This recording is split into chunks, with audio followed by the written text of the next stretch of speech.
Mumbai Indians स्पर्धेतून आधीच बाहेर पडली होती, पण धर्माचाच्या सुंदर मैदानावर त्यांनी पंजाब किंग्सचं प्लेऑफचं गणितच बिघडवलं.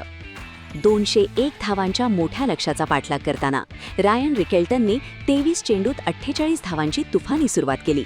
रोहित शर्मानेही जलद 25 धावा करत टीमला मजबूत पाया दिला.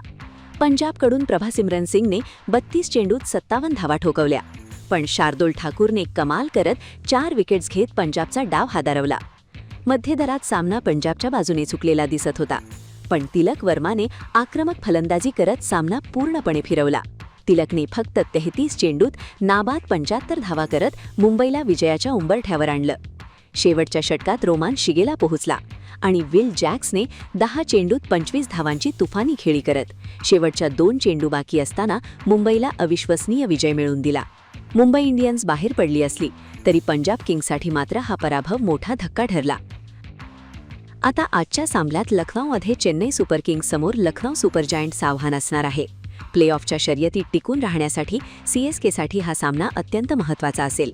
तर दुसरीकडे अनेक दुखापतींनी त्रस्त असलेली एलएसची टीम फक्त पार्टी स्पॉयलर बनण्याचा प्रयत्न करणार आहे.